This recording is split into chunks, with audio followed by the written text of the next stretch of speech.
ಅಲ್ಲಿ ಒಂದು ಏನು ಕನ್ಸಿಡರ್ ಮಾಡ್ತೀವಿ ನಾವು ಅಂದರೆ ಒಂದು ಸೊಲೆನಾಯ್ಡ್ ಕನ್ಸಿಡರ್ ಮಾಡ್ತೀವಿ. ಅದು ಎಷ್ಟಿರ್ತದೆ ಅಂದರೆ 80 ಸೆಂಟಿಮೀಟರ್ ಇರ್ತೈತಿ. ಒಂದು ಸೊಲೆನಾಯ್ಡ್ ಎಷ್ಟಿರ್ತದೆ? 80 ಸೆಂಟಿಮೀಟರ್ ಇರ್ತದೆ. 80 ಸೆಂಟಿಮೀಟರ್, ಹೌದಾ? ಇದನ್ನ ಈ ಸೊಲೆನಾಯ್ಡ್ನಲ್ಲಿ ಏನಾಗ್ತದೆ ಅಂದರೆ 400 ಟರ್ನ್ಸ್ ಇರ್ತೈತಿ. ಇವು 5 ಲೇಯರ್ಸ್ ಇರ್ತದೆ. ಹಿಂಗೆ 5 ಲೇಯರ್ಸ್ ಇರ್ತದೆ ಅಂತ. ಎಷ್ಟು ಟರ್ನ್ಸ್ ಬರ್ತಾವೆ ಅಂದರೆ 400 ಟರ್ನ್ಸ್ ಇರ್ತಾವೆ, ಹೌದಾ? ನೆಕ್ಸ್ಟ್ ಟೋಟಲ್ ನಂಬರ್ ಆಫ್ ಟರ್ನ್ಸ್ನ ಏನು ಮಾಡ್ಬೇಕು ನಾವು? ಈಗ ಫಸ್ಟ್ ಏನು ಮಾಡ್ರಿ ಅಂದರೆ 80 ಸೆಂಟಿಮೀಟರ್ ಕೊಟ್ಟರಲ್ಲ, 80 ಡಿವೈಡೆಡ್ ಬೈ 100 ಮಾಡ್ರಿ. ಎಷ್ಟು ಬರ್ತದೆ? 0.8 ಮೀಟರ್ ಬರ್ತೈತಿ. ಇದು ಲೇಯರ್ ಎಷ್ಟು ಇರ್ತದೆ ಅಂದರೆ ಇಂಥ 5 ಇರ್ತಾವಂತ್ರಿ.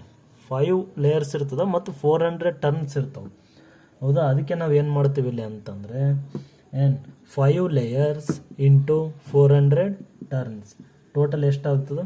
2000 ಆಗ್ತೈತಿ, ಹೌದಾ? ಮತ್ತು ನೆಕ್ಸ್ಟ್ ಇಲ್ಲಿ ಏನು ಕೇಳ್ಯಾರ ಅಂದರೆ number of turns per unit length calculate ಮಾಡಬೇಕು, ಹೌದಾ? ಇಲ್ಲಿ ನೋಡ್ರಿ, n is equals to number of turns divided by length, ಹೌದಾ? 2000 ಡಿವೈಡೆಡ್ ಬೈ 0.8 ಅಂದರೆ ಎಷ್ಟಾಗ್ತದೆ ಅಂದರೆ 2500 ಆಗ್ತೈತೆ ನೋಡ್ರಿ. ಕ್ಯಾಲ್ಕುಲೇಟ್ ಮಾಡಿ ನೋಡ್ರಿ. ಇಲ್ಲಿ ಡೆಸಿಮಲ್ ಕ್ಯಾನ್ಸಲ್ ಮಾಡಿರಿ, 10⁻1 ಬರೀರಿ. ಅದಾದಮೇಲೆ ಬಿ ಈಕ್ವಲ್ಸ್ ಟು ಮ್ಯಾಗ್ನೆಟಿಕ್ ಫೀಲ್ಡ್ನ ಕ್ಯಾಲ್ಕುಲೇಟ್ ಮಾಡ್ಬೇಕು, ಹೌದಾ? ಮ್ಯಾಗ್ನೆಟಿಕ್ ಫೀಲ್ಡ್ ಅಂದರೆ μ0 ಅಂದರೆ 4π ಇಂಟು 10⁻⁻7 ಇಂಟು ಎನ್ ಅಂದರೆ ಎಷ್ಟು ಬಂದೈತಿ? 2500 ಇಂಟು ಕರೆಂಟ್ ಈಸ್ 8, ಹೌದಾ? ಕರೆಂಟ್ ವ್ಯಾಲ್ಯೂ ಕೊಟ್ಟಾರ್ರಿ ಅವರೇ, 8 ಆಂಪಿಯರ್ ಕರೆಂಟ್ ಅಂತೇಳಿ. ಎಷ್ಟು ಕೊಟ್ಟಾರ? 8 ಆಂಪಿಯರ್, ಹೌದಾ?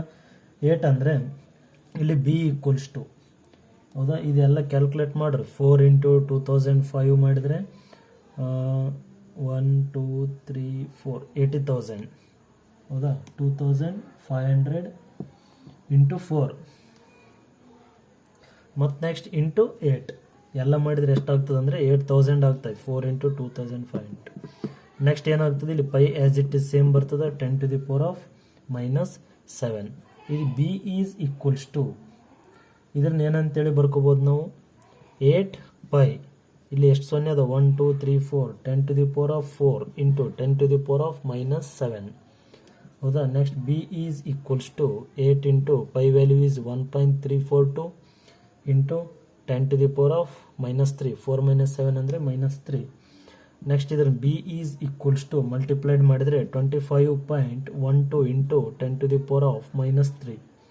ಇದನ್ನ ಏನಂತೇಳಿ ಬರ್ಕೋಬೋದು ನಾವು? 2.512 ಇಂಟು 10⁻⁻2. 1 ಡಿಜಿಟ್ನ ಶಿಫ್ಟ್ ಮಾಡ್ಕೊರಿ. Tesla. This is the answer.